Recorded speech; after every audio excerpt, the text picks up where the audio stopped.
अगर आपका किसी नामी गिरामी के साथ आपका कोई रेफरेंस नहीं है, कोई ताल्लुक नहीं है, आपका केस जो है वो बिल्कुल आपका ठुस है।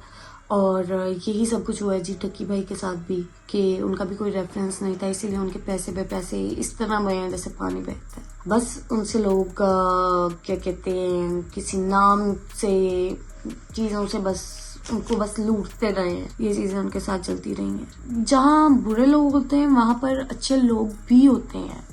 वो कहते हैं ना कि एक गंदी मछली पूरे तालाब को गंदा कर देती है।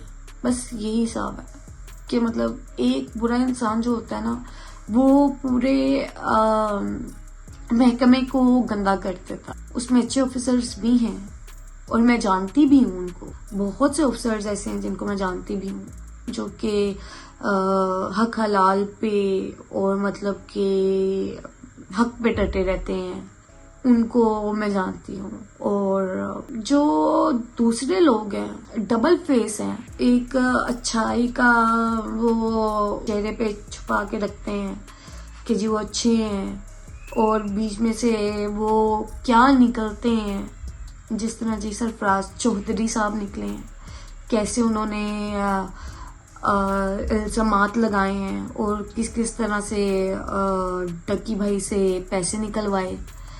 इट वॉज लाइक कि किसी पे भी इतबार नहीं किया जा सकता। अगर बात किसी पर इल्जाम लगाने की नहीं है, सोर्स से पता चलता है कि जी 16 अगस्त 2025 को टक्की भाई मलेशिया जा रहे थे अपनी बेगम के साथ, और वहां से उनको एयरपोर्ट से ही पकड़ लिया जाता है और इनकी मुलाकात होती है जी सरफराज चौधरी साहब से। NCCIA के अदारे की तरफ से उनका था कि कुछ एक्यूजेशंस उन्होंने लगाई टक्की भाई पे, कि कहते हैं कि जी उनके मुताबिक उन पर जेल में थप्पड़ भी उन पर लगाए गए, थप्पड़ मारे गए, उनको गाली गलौज। खैर ये तो बहुत आम सी बातें हैं कि जेल में ये सब कुछ होता है। रिमांड क्या होता है, ये नहीं होता कि जी आप उस पे थप्पड़ मारो, ये करो वो करो। ये कि जी आप, क्योंकि मैं खुद CSS की स्टूडेंट हूँ, तो मुझे इन सब चीजों के बारे में नॉलेज काफी ज्यादा नॉलेज नहीं कहूंगी, क्योंकि मैं अभी स्टडी कर रही हूँ, तो मुझे थोड़ी बहुत नॉलेज है, क्योंकि मैं क्रिमिनोलॉजी सब्जेक्ट भी मैं पढ़ रही हूँ, तो मुझे उससे भी मुझे काफी हद तक मुझे पता है कि मतलब कौन सी चीज कैसे जा रही है, कैसे नहीं जा रही। और मुझे लगता है कि ठीक है, कहीं जगहों पर टक्की भाई गलत भी था, क्योंकि उसने गैम्बलिंग वगैरह की काफी एप्स को प्रमोट भी किया है। और मुझे नहीं लगता कि सिर्फ उसी ने किया है, इस तरह और भी लोगों ने किया है, जैसे कि रजब भट्ट ने भी किया हुआ, लेकिन उसको तो किसी ने कुछ नहीं कहा। और टक्की भाई की मुझे सबसे अच्छी बात जो ये लगी, वो उस बंदे ने कहा कि उसके पास अभी भी ऑप्शन था कि जी आप अभी भी यहाँ से इस मुल्क से जा सकते हैं, क्योंकि अब उनको राह मिल चुकी हुई है। तो लोगों ने बोला कि आप अभी भी इस मुल्क को छोड़ के जा सकते हैं, आपके पास मौका है। लेकिन उन्होंने कहा कि नहीं, कि मतलब अगर इतना सब कुछ मैंने इस मुल्क में बर्दाश्त किया है, अपने मुल्क में रह के मैंने इतना सब कुछ बर्दाश्त कर लिया है, तो मैं इस मुल्क को क्यों छोड़ के जाऊं, कि मतलब इतना सब प्यार मुझे अगर इस मुल्क ने दिया है तो कोई नहीं। मुझे ये चीज मुझे बहुत अच्छी लगी, वो उनका पैट्रियोटिज्म, मतलब पता चलता है कि उनकी मुल्क से कितनी मोहब्बत है। और यही बात हमारे इमरान खान साहब में है कि वो भी शहर छोड़ के नहीं गए। लेकिन दूसरी तरफ अगर आप देखें रजब भट्ट पे, कि उन पे कोई केसेस वगैरह आए, तो वो यूं जी वो भागे हैं पाकिस्तान से, कहते रहते कि जी नहीं मैं नहीं भागूंगा, मैं नहीं जाऊंगा, पाकिस्तान नहीं छोड़ के जाऊंगा, इधर ही रहूंगा ये सिर्फ कहने की बातें हैं। जब आप पे आती है ना, तो फिर आपको पता चलता है कि क्या इंसान पे गुजर रही है क्या नहीं। और मैं जी सल्यूट करती हूँ टक्की भाई को कि उस बंदे ने इतना सहा, इतना बर्दाश्त किया है, और वो फिर भी पाकिस्तान में ही रहा है। मतलब सिर्फ कहने की बात है, और हम सिर्फ घर में बैठ के बातें कर सकते हैं। इंसान पे जब बीतती है ना, तो वो सब चीजें अलग हैं, बिल्कुल अलग हैं, जो आप पे गुजरती है, जब आप पे गुजरती है। वो सब चीजें बात की, मुंह से बोलना बहुत आसान है कि मैं मुल्क नहीं छोड़ के जाऊंगा, मैं इधर ही मुल्क में ही रहूंगा जी, ये करूंगा वो करूंगा ये वो फलाना नहीं। तो इस बात में मुझे डकी भाई पे बहुत मैं कहती हूँ नाज है जी उस बंदे पे कि वो बंदा नहीं गया मुल्क छोड़। और ये लोग जी लंदन जा रहे हैं जी, दुबई जा रहे हैं, इधर जा रहे हैं उधर जा रहे हैं, किस डर से कि पकड़े ना जाए, इसी बात से ना कि पकड़े ना जाए। वरना अगर इतना दम था, अगर इतना वो शेर का बच्चा जी कोई है ना तो फिर बैठते ना इधर रुक के, मुल्क में रुक के फिर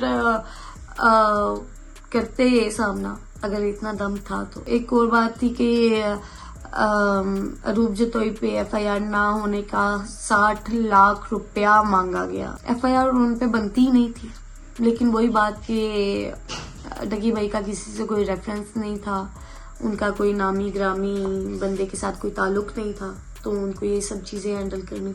तो अगर इसकी जगह पे कोई आम आदमी होता तो वो कैसे फेस करता। बिग ब्रदर ने हेल्प आउट की है तो वो निकले हैं। खैर डगी तो नामवार बंदा था। आप लोग ये सोचें कि जो लोग गरीब अवाम है उनके साथ क्या होता होगा। जब बात इमरान खान साहब पे आती है तो उनके साथ भी यही सब कुछ हो रहा है।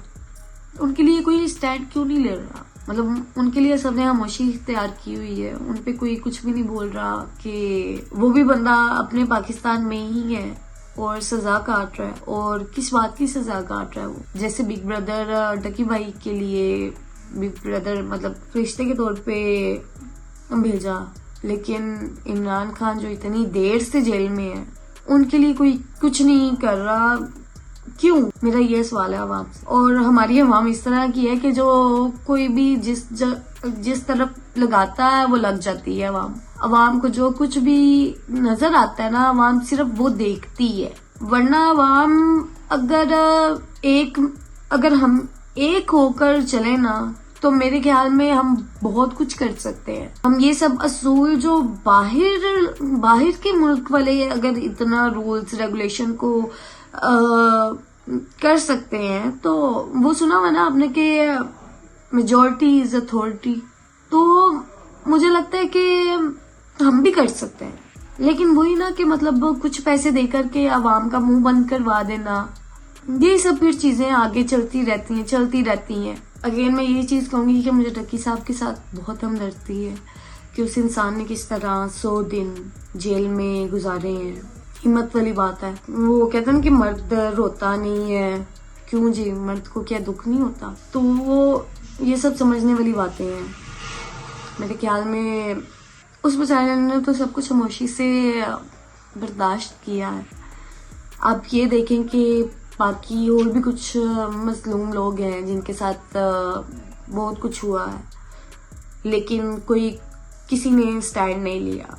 डकी भाई के लिए तो फिर भी स्टैंड लिया। और जहाँ पर मर्द हैं वहां पर खवातीन के साथ भी बहुत कुछ होता रहा है। मर्द तो फिर बर्दाश्त कर लेते हैं, लेकिन खवातीन पे जो इल्जाम लगते होंगे, खवातीन के साथ क्या कुछ होता रहा होगा, होता रहा है और होता पता नहीं कब तक होता रहेगा। क्योंकि ये जेल जो है वो एक गाली है।